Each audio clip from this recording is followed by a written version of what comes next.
Hey now YouTube, Joy brings it back again. Cali from the West Coast, the best coast over here in my little neck of the woods. Man, another gorgeous day here on a Sunday afternoon.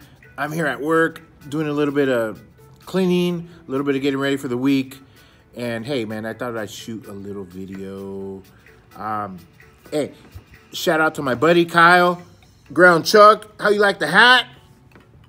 Don't I look like Andre Dawson, the Hawk? I knew you'd like this hat.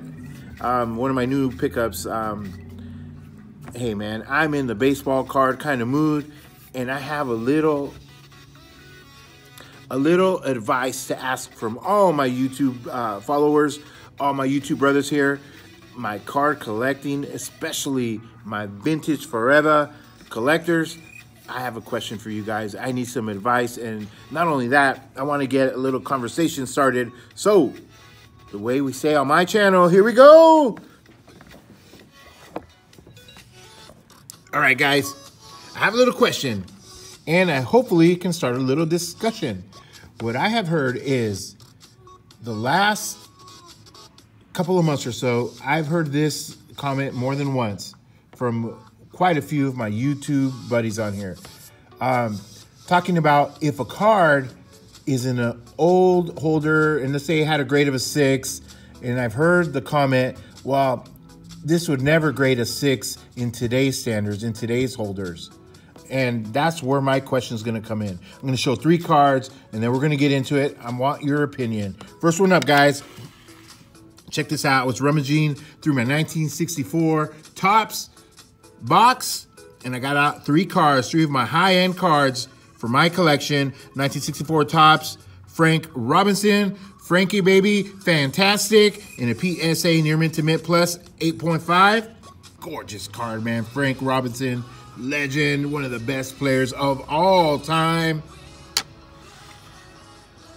I got out my Warren Spahn, legend, left-hander. Look at that Milwaukee Braves uniform. I love the color combinations on this card. Just gorgeous. 1964 Topps, Warren Spahn, PSA near mint to mint plus 8.5. Man, that's a gorgeous card. Hall of Famer. And this one, I had just shown this one previously on my Willie McCovey Rest in Peace tribute video, man. All of my collection of Willie Mack. Again, one of my favorite cards, one of my personal high-end cards, 1964 Topps, PSA near mint to mint plus 8.5. So the question is this. These are older generation holders. They're not the old ones. You know, the ones where you can really tell about, you know, with the weird script, the weird font. They're not that old, but these are pretty old. I mean, we're talking, geez, 8-10 years if I'm not mistaken. Maybe more. It's been so long I don't remember. I'm not crazy about keeping records about any of that, man. But what I'm thinking is this, guys. From what I've heard you guys talk about, these cards evidently wouldn't grade an 8.5 in today's world. You know, so what I was thinking is this. I'm going to submit these to PSA and just not have them try to bump up the grade or regrade or anything like that. I'm gonna submit them just to reholder to get that brand new red flip lighthouse holder, man. That's just the most awesomely gorgeous thing that PSA offers. The brand new red flip lighthouse holder, and hopefully pray that they're gonna just reslab them in the 8.5, and I'll be happy. And in the way I think, tell me if I'm correct, if I'm not correct. The way I think, my reasoning is, I'm gonna bring more value to these cards because they're gonna be in the red flip lighthouse holder.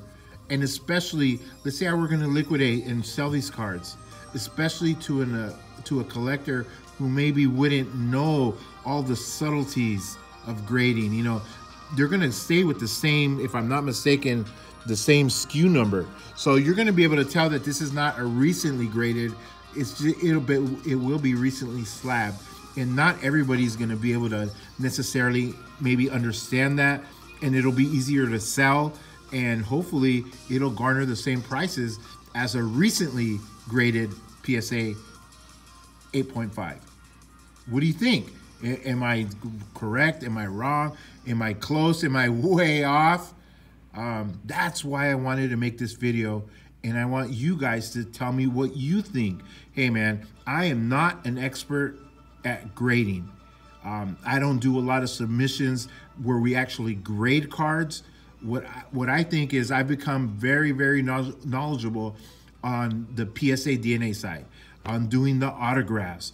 I think I can go up and down. I know the vintage autographs. I know which ones are legit, which ones are not. Even though there's a little scandal going on right now at PSA, I'm not talking about that far back. I'm talking about, you know, the Hall of Famers from the 50s, 60s, 70s. I'm pretty spot on those autographs. I've researched them well, and I think I have a good eye. And especially when it comes to PSA DNA, I know what I'm talking about. I know the ins and outs, but not card grading. You know, not submitting raw cards to get graded, you know, on the card only. What do you guys think? I want to hear your guys' views. Let's get a topic started. Let's get a conversation going. I want to see a bunch of comments on here because I'm really, really asking for your guys' advice. Is this a good plan that I have, or should I just leave them as is? I'm thinking I'm going to get more value, and they're going to be aesthetically pleasing, and I'll be able to liquidate much faster at a higher value if I were to reslab. Tell me what you guys think, guys. I want to see a bunch of comments. Let's get the discussion started. And hey, even if I could help myself and I could help one more fellow collector on YouTube, hey, that would be a win-win in my opinion. All right, guys, signing off from Cali. We're on the West Coast. It's a sunny day. Got my little boy drawing over here on the side, doing the Fortnite dance. All right, guys, joy brings it. See you guys. Have a good one.